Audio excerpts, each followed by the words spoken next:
My name is Tony. I'm a data engineer, and I got 5 out of the 6 Mega Millions numbers for the 840. You saw that video, it blew up to around 3 million views because I essentially showed you guys statistically how to better your odds at winning the Mega Millions or the Powerball. It's really based off of this chart. The methodology is every single one of these positions individually has a higher frequency for each position actually hitting than anything else. What I mean by that is when the lottery actually happens, everything gets drawn randomly, right?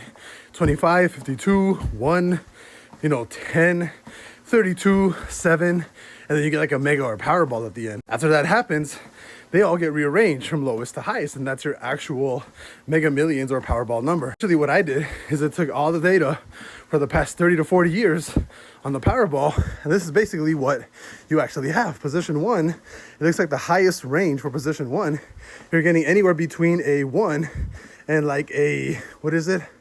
And a 16 or like a 15 for the highest frequency of this actually happening. Immediately you can tell position 1, the highest frequency is already between a 0 and like a 10.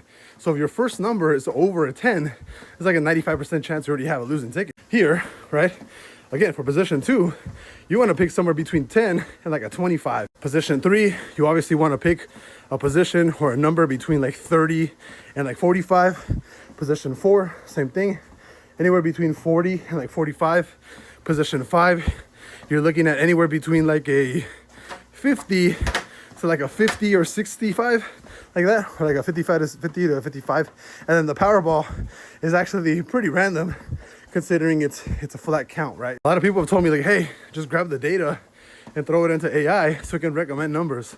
So the next step on this is for me to actually grab, the 30 to 40 years of data. I'm gonna throw it into ChatGPT, run some calculations about which numbers have the highest chance of hitting together and a bunch of other analysis that I can run. And then I'll come back and I'll give you guys more information. For now, you can use this chart the next time you're actually trying to buy a ticket, because if you're going into like the machines and you're inputting like your birthday or something, it's probably like the dumbest way to do it, honestly. Your birthday is probably never gonna hit, and the coincidences and the chances of that actually hitting are slim to none, essentially. Here's a chart, screenshot the frequency of how fast they actually, or how frequent they actually hit per position. And you can basically just use the chart to, pick your numbers next time. Because again, if your first number is already higher than a 10, there's a really good chance, like a 95% chance you already have a losing ticket.